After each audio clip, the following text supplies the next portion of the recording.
Hi guys, in this video we are gonna talk about cleaning and operations.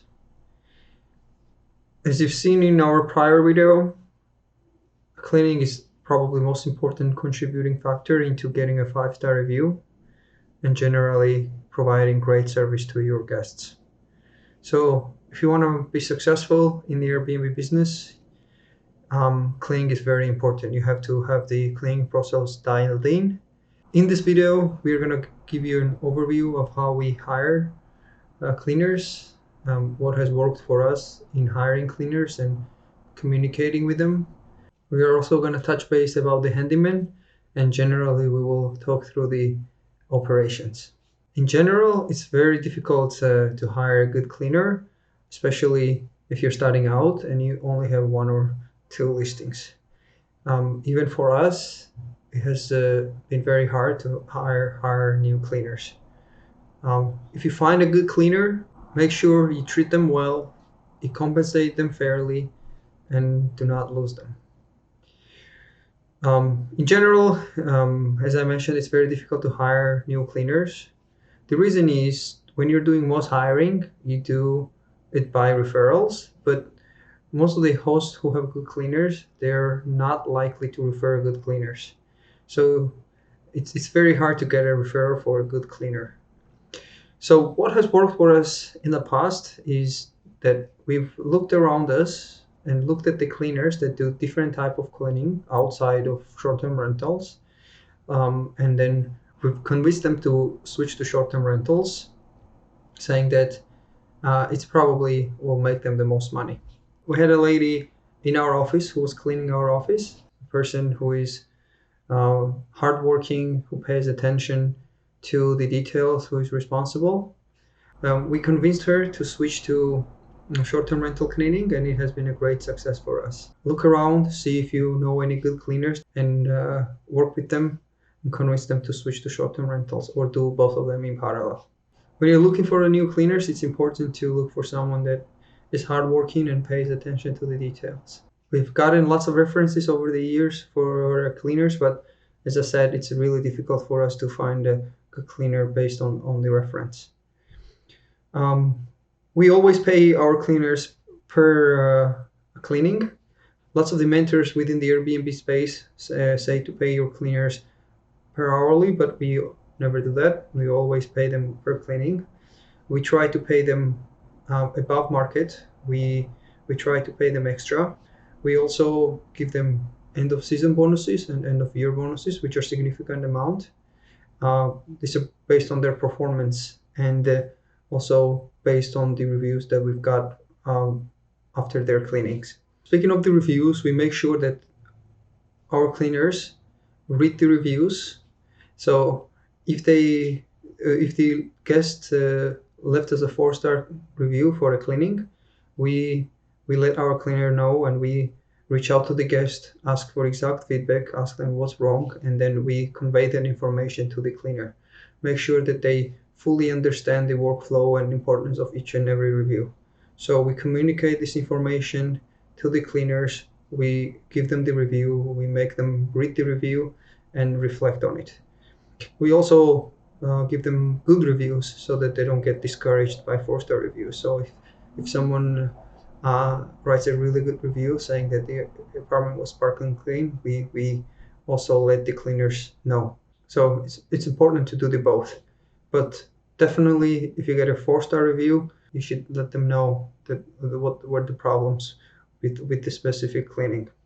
If you're getting 3 or 2-star cleaning reviews, that is beyond our limits. So we don't tolerate any 3 or 2-star reviews in cleaning.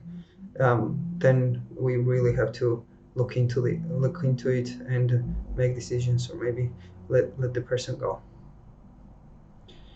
Also, if you get a 4-star review every month, I suppose that's okay, though we do communicate even that to the cleaner. But if they stack up, you get 3 or 4 in a row, then chances are there is something wrong going on, and you probably need to do a general cleaning. Every 1 or 2 months, we do a general cleaning, which is much more detailed and meticulous. We'll make sure we clean all the surfaces that we would not clean on a regular basis. So that's pretty much all. As I said, it's really hard to find new good cleaners, but if you find them, um, treat them well. If you're trying to convert people from other types of cleaning to short-term rental cleaning, you will have to educate them, teach them all the tricks, and make sure you can bring them up to the standards. You yourself need to know how to do a professional level Airbnb cleaning. If you're starting out and you only have one property, you might want to go with a company, but it's really hard to find a good companies that are specialized in cleaning. It's really difficult because companies might send different cleaners to do the same apartment, and that really doesn't work. You need one cleaner to be responsible for a certain apartment. So usually we have a cleaning crew, right? And then we assign 2 or 3 apartments to one cleaner. And if the person is out, then we have someone to come in and do a couple cleanings. But generally, one apartment is assigned to a certain person, and they know what's going on, and they have the process dialed in. This way, the process is much faster, and you also get better quality cleaning. So one thing that you should also keep in mind that it's very important to have a flexible cleaning crew. So if you did have a problem with the cleaning and your guest told you about it because you have reached out to the guest multiple times and asked him to give you feedback, and if they did tell you about the issues with the problem, you need to have an ability to send the cleaner to fix it as soon as possible.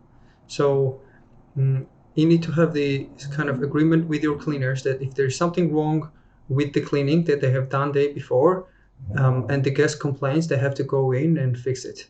So this is something that all of our cleaners do. They're flexible enough to work with us to go in and fix their problems. This will help you get 5-star reviews. If you had a problem with the cleaning, you need to have an ability to fix it as soon as possible. And if it was a really big problem, then you will have to probably do something on the side toward the guests to make it up. You can probably buy them a wine as a gift or a chocolate to the kids to make sure at the end of the day they give you 5-star reviews. So this is true for not only cleaning, for any kind of problem. If the problem was really sizable, it's probably a good idea to have some small gift for your guest. This way, they're more likely to give you a good review. We do this all the time. The cost of one wine bottle or a chocolate bar is nothing compared to the long-term cost of getting bad review. So we use this strategy often. So next thing is the maintenance. So we've touched the base of maintenance a little bit in a design video at the very beginning. So when we were talking about functional design, so it's very important to have a good appliances, so that there's not much maintenance to be done. If you do good quality furniture and appliances, chances are you will need very little maintenance. But regardless, you still need a person just in case if there is an emergency. For the maintenance, what has worked for us is, since we don't need people on a regular basis, we usually look for the handyman in the neighborhood. This might not work in most countries, but it does work in our country. We can usually find an older person, gentleman, who is really good handyman. We go in a verbal agreement with them and give them like a side jobs when need be. And usually, if they're retired, they're really happy to do the job, and they're also available for ad hoc basis. And then we treat them well. We would send them like gifts on holidays and things like that. So that's what we do. For the handyman, we look for older gentlemen living in the neighborhood who are pretty good handymen, and just negotiate with them. We pay them per job basis as well.